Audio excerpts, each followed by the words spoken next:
બેન જુઓ, ઈચ્છાઓ જો અશ્વ હોત તો એની ઉપર બધા સવાર થઈ ગયા હોત. ઈચ્છા વ્યક્ત કરવી અને અમલમાં મૂકવું બે ફેર. મને ટાટા બિરલા થવાની ઈચ્છા છે, પણ ઈચ્છા છે એમ થોડું થઈ જવાય. એની જેમ એ કે છે કે હમ ગુજરાત ભી જીતેંગે, તો એ કઈ બોલા શોલે નો ડાયલોગ જે છે ને કે ગબ્બર સિંહ કોઈ બકરી કા બચ્ચા છે દોડા और પકડ लिया, એમ કઈ ગુજરાતની ગાદી એ બકરીના બચ્ચા જેવી નથી કોંગ્રેસ ધારે પકડી લે. ભારતીય જનતા પાર્ટીનું 3 દશકાનું શાસન છે. શાસન છે એટલું જ એનું અત્યારનું જવા દો સંગઠનમાં તીતર બીતર, પણ ઓવરઓલ તમને કહું, કમ્પેર ટુ કોંગ્રેસની તુલનામાં ભારતીય જનતા પાર્ટીનું સંગઠન ગ્રાસરૂટ લેવલનું અત્યંત જેને કહી શકાય એવું મજબૂત અને પાયાનું ઠેઠ સુધીનું છે. બીજું, ભારતીય જનતા પાર્ટી પાસે એના કાર્યકરોને સતત કાર્યશીલ રાખવાની એક કાર્યશાળા જેવું છે, પદ્ધતિ છે. તમને મીડિયામાં એ ચમકા જ કરે કોઈ પણ ભોગે. છત્રપતિ શિવાજી જયંતિ હોય કે રાણા પ્રતાપની જયંતિ હોય, ઝાંસીની રાણીની હોય, મહાત્મા ગાંધીની હોય, યા ગમે તે હોય, ભારતીય જનતા પાર્ટીના લોકો તમને મીડિયામાં ચમકા કરે. એ બધી એની વ્યવસ્થા છે.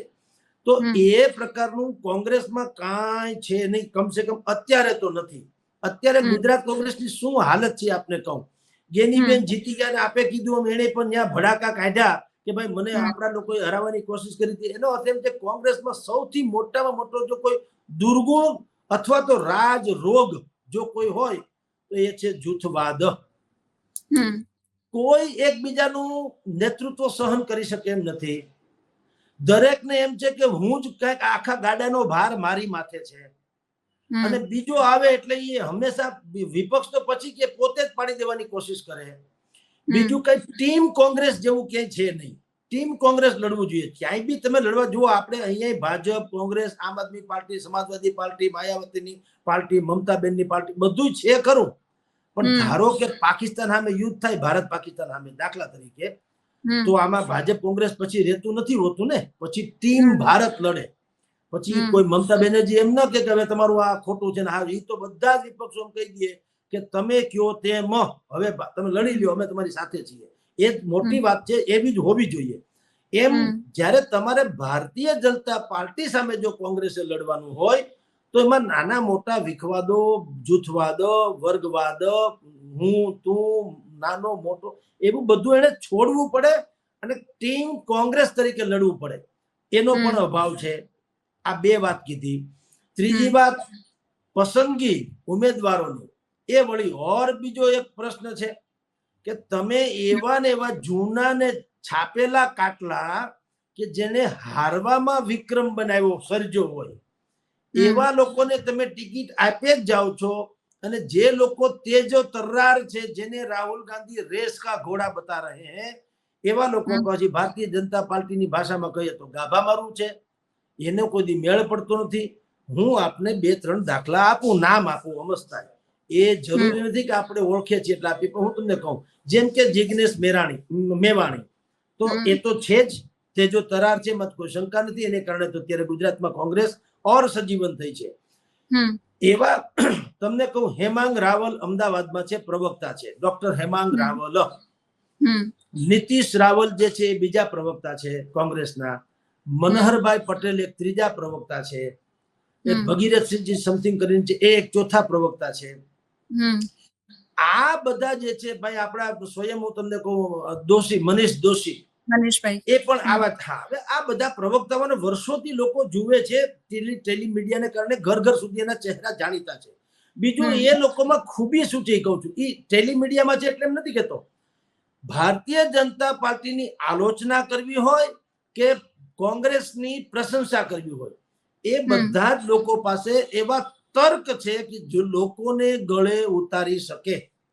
તો એ તો મોટી ખૂબી હોય છે. નેતા કોને કહેવાય? એની ઓરેટરી એક તો બેસ્ટ હોવી જોઈએ અને લોક ભોગ્ય હોવી જોઈએ. લોકો એને સાંભળીને સમજી પણ શકવા જોઈએ, અગડમ બગડમ નહીં. તો આ બધા જ લોકો જે મેં તમને નામ ગણાવ્યા, એ બધા લોકોને થોડુંક જો અજમાવી લઈએ તો જાજો ફેર પડે. કારણ કે એ લોકો ઉપર કોઈ દાગે નથી. એ શિક્ષિત છે, યુવાન છે, સક્રિય છે, બેદાગ છે અને સમર્પિત છે. હવે આમાં આની વિશેષ ખૂટે હું? એવા લોકોને જો કોંગ્રેસ ટેકો આપે તો કોંગ્રેસનું ભલું થાય. રાહુલ ગાંધીની સભા હિટ જાય એટલે કોંગ્રેસ સુપર હિટ ન જાય. જાવેદ મિયા તમને સલીમ જાવેદ શોલે બનાવે એટલે પછી શાને હિટ ન જાય, એ બની જાય. શાનને હિટ બનાવવું હોય તો એમાં પછી આરડી બર્મનનું સંગીત જોઈએ, એમાં બાકીના બધા જે કોસ્ટ્યુમ જોઈએ, કલાકારો જોઈએ, બધું જ જોઈએ, સમજી લો. એ પ્રકારનું લેખન જોઈએ, ડ્રાફ્ટ સ્ક્રિપ્ટ જોઈએ વગેરે. એમ કોંગ્રેસમાં અત્યારે રાહુલ ગાંધી પોતે અત્યારે ઉર્જાવાન થઈ ગયા છે, અત્યારે બદલાઈ ચૂક્યા છે. એની પાસે હવે કઈક જાણે મોટો દલો આવી ગયો એવી વાતો કરીએ છે ને હવે લોકો એને સરાહે છે. અને એનું તમને એક બીજું ઉદાહરણ આપું, ખાલી આપણે અત્યારે ચર્ચા કરી છે એવું નહીં.